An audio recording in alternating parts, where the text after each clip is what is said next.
Myself Dr. Ashok Patel. I am from Orenburg State Medical University, Orenburg, Russia. मैं Orenburg state medical university में Indian student representative हूँ, जहाँ पे 1800 plus Indian students हैं।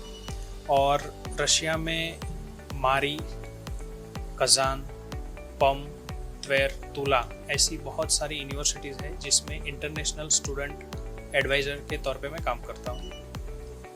Russia में करीबन 15,000 प्लस इंडियन स्टूडेंट्स अभी मेडिकल की स्टडी कर रहे हैं। पहले सबसे ज़्यादा स्टूडेंट यूक्रेन और चाइना में हुआ करते थे, बट अभी सिचुएशन को देखते हुए रशिया में इंडियन स्टूडेंट्स आना इंक्रीज़ हुआ है। इसके पीछे मेन रीज़न है रशियन गवर्नमेंट का इंडियन स्टूडेंट्स के प्रति स्टडी में, अगर किसी को भी एजुकेशन यहाँ पे स्टडी करनी है तो वीज़ा की प्रोसेस स्मूथ कर दी है इन्होंने, एकदम इजी कर दी है। पहले लैंग्वेज रशियन और इंडियन इंग्लिश बाइलिंगुअल थी, अभी पूरी टोटली इंग्लिश मीडियम में स्टडी हो रही है। और पास आउट रेशियो, यहाँ पे MBBS करने के बाद स्टूडेंट को FMG की एग्ज़ाम देनी होती है इंडिया में जाके, उसका पास आउट रेशियो रशिया का बढ़ा है इंग्लिश मीडियम की वजह से। इंडियन स्टूडेंट्स का रशिया में आने का जो क्वांटिटी है वो बढ़ी है। इसके पीछे बहुत सारे रीज़न हैं। रशियन गवर्नमेंट का इंडियन स्टूडेंट्स के प्रति जो रवैया है वो बहुत ही अच्छा हुआ है। पहले वीज़ा रिजेक्ट होते थे, अभी 100% वीज़ा रेशियो है। स्टूडेंट अगर किसी स्टूडेंट को मेडिकल में एडमिशन लेना है तो एडमिशन में जैसे ही यूनिवर्सिटी एडमिशन लेटर सेंड करती है, उसके विदिन 2 और 3 डेज़ में इन्विटेशन लेटर सेंड करके वीज़ा लग जाता है। सो ये बहुत ही बड़ा प्लस पॉइंट है इंडियन स्टूडेंट्स के लिए जो यहाँ पे स्टडी करने के लिए आना चाहते हैं उनके लिए।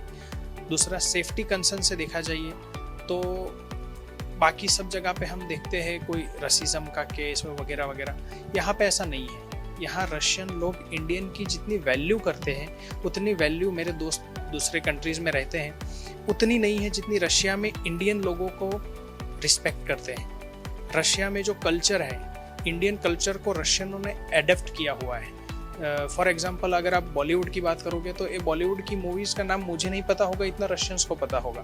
सो पुराने ज़माने में जब राज कपूर, डिस्को डांसर, मिथुन चक्रवर्ती, सीता गीता, ऐसे बहुत पुरानी मूवीज़ है जो मुझे नहीं पता होगी।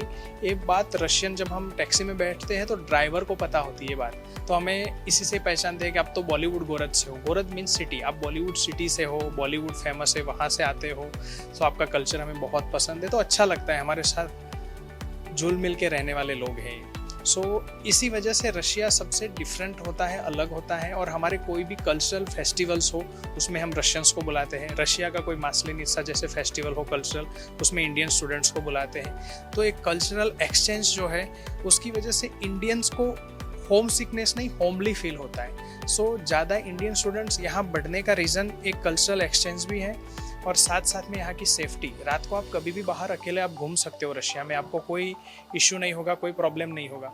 सो ये बहुत सारे ऐसे फैक्टर है जिसकी वजह से रशिया में इंडियन स्टूडेंट्स का आना बढ़ा है। लोग सोशल मीडिया पे शेयर करते हैं कि हम रशिया में कैसी लाइफ जी रहे हैं।